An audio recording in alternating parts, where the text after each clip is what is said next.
Hey, welcome back to the Ping Pong Flick Show. My name is Chris Wong. Ray Porter is Darkseid.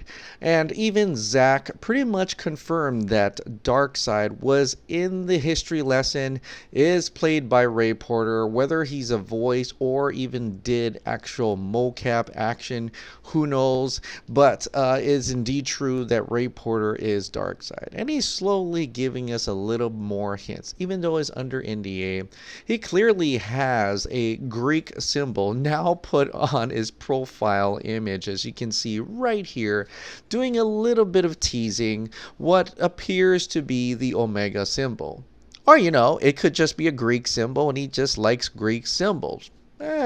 But in any case, we believe that Ray Porter is Darkseid. Zack Snyder seemingly has confirmed that, and it comes into much more questions of whether Steppenwolf was even on the battlefield. Or were they all fighting Darkseid instead? As you can sometimes see that the way Darkseid looks in that concept art, his armor and everything looks kind of like Steppenwolf without the helmet. So was that actually Darkseid and not Steppenwolf? And then they edited later, CG edited it to looking like Steppenwolf. Hopefully we'll find out a lot more about that. But one thing that's really interesting and really cool is that you see these three heroes from the history lesson, and it's noticeably two men and a woman, and all warriors, all gods, all heroic, and they stand together against Darkseid. Doesn't that kind of like a throwback or a throw forward, if you will, to the Trinity battle in Batman v Superman?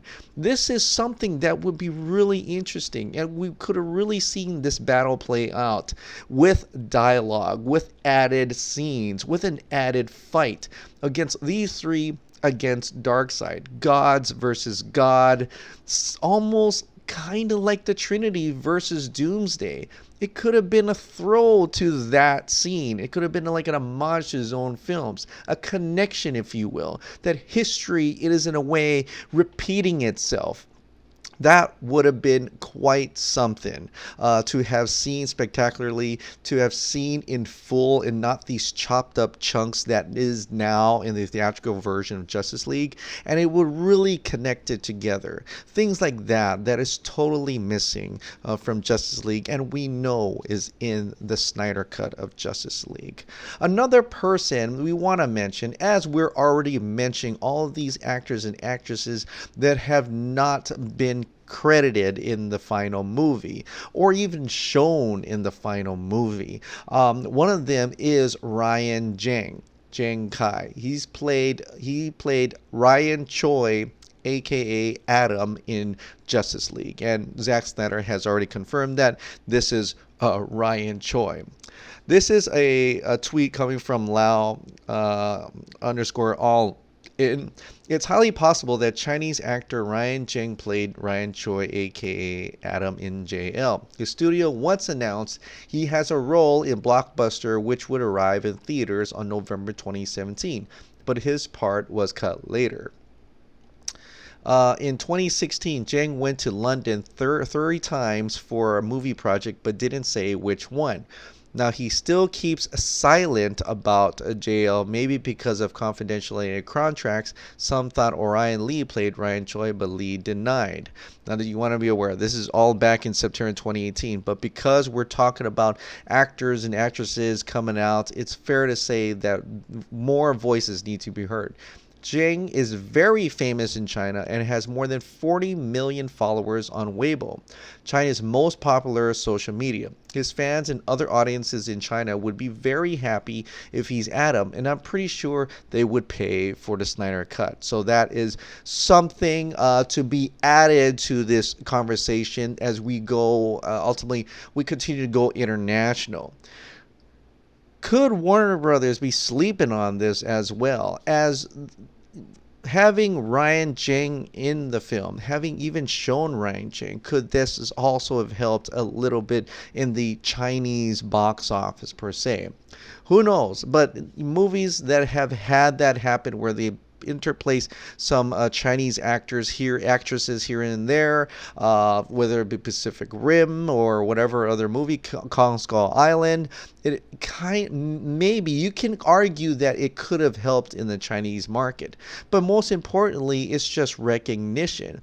The dude flew all the way to London, okay, and he was cut out of the film. What could have just added like an Easter egg, if you will, and maybe to a little bit to the story, seeing more of Victor's father working with the crew to understand the mother box a little bit more.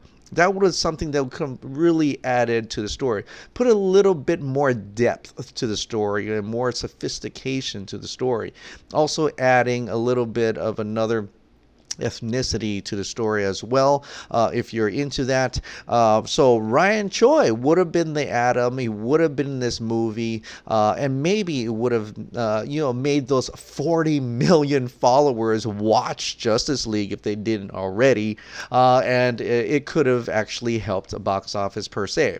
But that hopefully will continue. Hopefully we get to see it one day, and hopefully we'll get to see Ryan Cheng be Ryan Choi, and then one day maybe in the future as Adam. Another update to the Feizal Mowlabocus.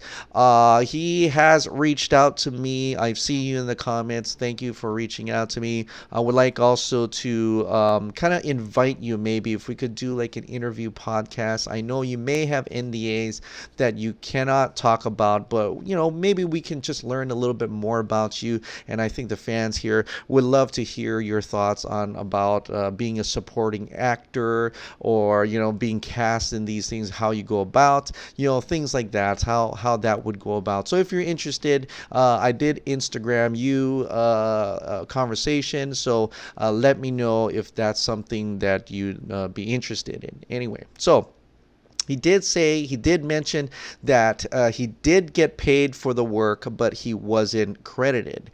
And he mentions that this happens a lot with background actors. Same thing happened on Doctor Strange, where he was a Temple student, also doubled for Wong. He's very disappointed that we didn't get to see him as the assistant coach in the deleted football scene. But we're fighting to get that shown so we can see him at work. He also mentions that he was also played a Gotham City police officer, as he's talking to movie_buff10 on that Instagram, and so he didn't get to interact with Snyder, but at that same time it's a little disappointing because that scene was also cut as well. Poor guy, he's got 2 roles in a movie and none of them were shown. So I gotta say, the only person I know only 2 other people I know that had this happen to them was our very own Will Rowlands on Dumbo. He told me all the scenes he was supposed to be in, and most of those didn't make it. I haven't gotten to watch it yet. My kids haven't wanted to watch that yet, so maybe later on. But very sad for you for that. Also, my own friend Jackson, he was in Kong Skull Island, couple scenes, but then they scrapped all that, and he ended up being that blurry one guy running in the background as John Goodman walks towards the screen, crossing the street. So I'm very familiar with people getting cut out, but in terms of being credited, I'm very interested in that. Are you able to tell other filmmakers and stuff like that you were in other films, and how would you be able to prove that without seeing your name in the credits as your resume, after all? And, because they didn't get to see you in those scenes and stuff, how would you be able to show that you're a great supporting actor, supporting artist in this? And I think that's very concerning as well, especially when the director had every intention to have you in that scene, every intention for this type of story, this content to be shown. That is that's got to be very discouraging for up-and-coming actors and actresses encourages these artists that want to show their work and get up in the world. Imagine saying that I'm going to be Ares and not be credited for that. And they even showed you in the movie, but not get credited for that. And just that's your big role. That was your big, you go to another movie and says, hey, I was Ares. And you're like, no, you weren't Ares. And look, the credits is David Thewlis. David Thewlis wasn't even there. So, it's that part is probably the more extreme measure, and I'm hopefully he's talking to a few people to figure that one out. I best of luck to Nick McKinless on that. But all these other supporting actors, I think they really deserve their truths and their voices to be heard, like I said in the other video. And speaking about the football scene, there is one person that's really missing from this whole thing, and it could have really added to the Justice League story, is Cyborg, Victor Stone's mother, played by Karen Bryson. She's on Twitter. She has liked some things that we've said. Of course, she is probably also under an NDA, so she cannot say much, but she did like some things and commented on some things with some emotes that would fuel that she is also thankful for the support and wants her her scenes to be showed, because the one thing, okay, about every single DCEU movie till now, it's always about the mothers, right? The mothers. It's always about the family. And that was one thing in this Justice League movie that would have connected it all together. Because a Cyborg, Ray Fisher, Victor Stone was the heart of this film. And that heart was birthed by this mother. And that whole thing would have brought it together, and it would have connected greatly with the DCEU films, how everything was about the mothers, whether it be the Marthas of the world, or the other characters in the DCEU, the mothers are here and there. I know it's like I'm losing my mind on the names here, but Queen Atlanta or Hippolyta, all these people, they are all important, integral to the story, integral to the main characters, and that was one thing that was like missing from Justice League. You could argue maybe the mother box, but come on, that's not what we're talking about. We're talking about an actual mother that it fleshes out Cyborg's story a little bit. It really creates a great plot integral to the story and gives a little heart back into the story that really connects it with the rest of the DCEU. And so I really truly hope that we get to see Karen Bryson get her due. We get to see that full scene, even though we saw a little bit of the cut, but the full scene, full thing of Karen Bryson being Victor Stone's mother, see that connection they had together, see where all that love, that heart that Victor Stone got from, and it would have been quite something. It would have been quite a story for Justice League. Unfortunately, that didn't happen in the theatrical cut. But that's why we're keeping fighting. That's why we're continuing to support auteur filmmaking.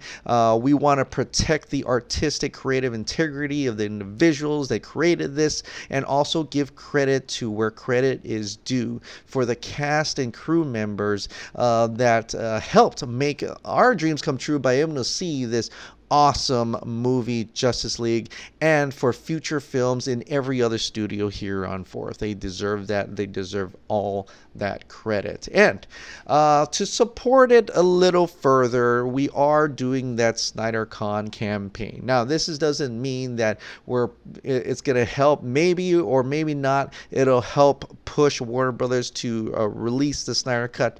But in any case, we have to gain more supporters. And to gain more supporters, this is a shirt that's been made in fantastic logo by Ramesh Del Silva, Mick D with the wording, and everybody who's helped, Bradley Turner, Eric Blake, the Nerd Queens, all you people. This is the amazing stuff, and I'm glad to be a part of it. And so there's going to be more details about this shirt later on, so be on the lookout for that. It may be a crowdfunding, maybe an Ink to the People, with half the proceeds to the American Foundation Suicide Prevention, the other half to the campaign. They are finally in details. I'm just going to tell you what it is when we get it all finalized. But this is an incredible thing, and we just need more support. We just need support for the movement, to the point that I felt myself I need to reach out too. I need to reach out outside of this box too. So I did email Collider, I did in Schmoes, and even John Campia. And you're like, why? What for? Well, I was on the Wall Street Journal thing, and then I know how that took place, and I know the effects of what that did to the public appeal, where he didn't capture what we were trying to do and what we've done as the Snyder Cut movement, the positivity, the good about it. And I was invited on that Sci-Fi Channel podcast, and I felt I was able to, at least it appeared to be, I was able to change their minds when they first initially brought me on and thought I was a fanatic or something like that. But I changed their minds, and they also want the Snyder Cut released, and believe in it and believe what it means. So if I could just have that discussion with, Christian Harloff and Rocky Strier and stuff like that, or even just let them know what, and I put it all in the body email, what this Snyder Cut movement is about, more than a movie. And to John Campia, who's wondering, why are we still talking about this? If I could get to that side of them, to show that empathy for the production team, for artists in general, maybe we can change their minds. And then when we can change their minds, maybe they'll support the cut as well. So that's what I'm trying to do. That's me doing what I feel would maybe help, and in addition to what we're doing at the ground level. I think as more support and more media attention it takes, I think this could really help, and it could actually really help if anybody knows that of an actor and actress like today that are willing to voice their concerns, willing to voice their disappointments that they never got credited, or if they never got paid. We'd love to know about it. We love to get your voice heard. We love to talk to you. And if you are interested to do an interview, we'd like to know a little bit more about you and what you can or cannot talk. I'll respectfully adhere to any of your NDA restrictions, I promise. But we would need to your voice heard. And if everybody can come out and do this, that would be fantastic. It would help in every level. It would help up and comers expect what to expect when they're trying to get into this business. And to also hopefully get their artists, artistic sensibilities shown and things like that. So hopefully we can get that done as well.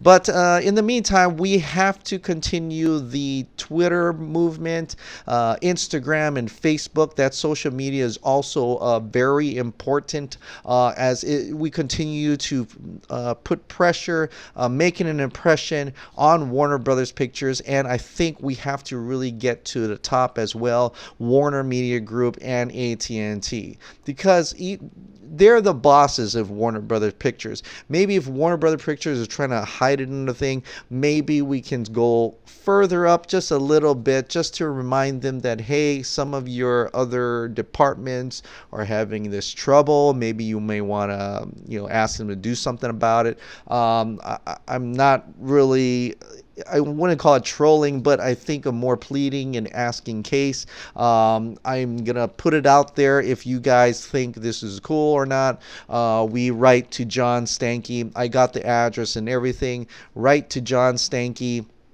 maybe I'll just put it here because you can voice as a consumer. You have every right to know who to write or tweet or Instagram or phone in your concerns as a right of a consumer, as a fellow consumer. You have every right to do so, and I believe in that fact. As a rep myself, every customer that comes in and talk about a problem, we take it all because in order to be better, we have to know what the problem is, or else we're just going to keep doing things without, in order to be better, we have to take in the problems and the non-problems as well. So I implore people to write to John Stankey, if you will. I will write a letter to John Stankey. I'm going to do that pretty soon. But I think what we need to do is to ramp this up, to really get this together as we grow closer to SnyderCon. Not Snyder. Did I say SnyderCon? To San Diego Comic-Con. Because just like last year's San Diego Comic-Con, when it got closer, the energy, the build of the Snyder Cut movie was getting an all-time high. Warner Brothers hired Wall Street Journal to do a hit piece in order to knock it down before San Diego Comic-Con. That actually tells me that we are a concern to them. They are afraid of us.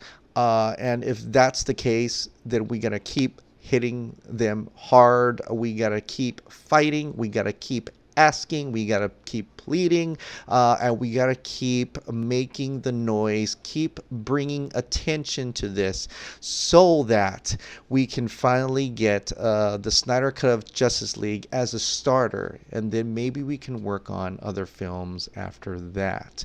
But in any case, show awareness to the public what the Snyder Cut is, what we're trying to do. It's not, like I said, it's not just a movie. This is something bigger, something more.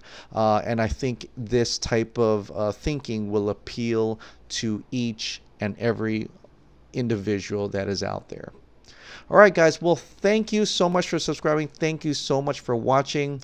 Again, on April 22nd, please join us and tweet out or Instagram or Facebook a 30-second video telling who you are, where you're from, asking and tagging Warner Brothers Pictures, Warner Brothers Home Entertainment, Attn, WarnerMedia Group, Justice League WB, that you want them to release the Snyder Cut of Justice League.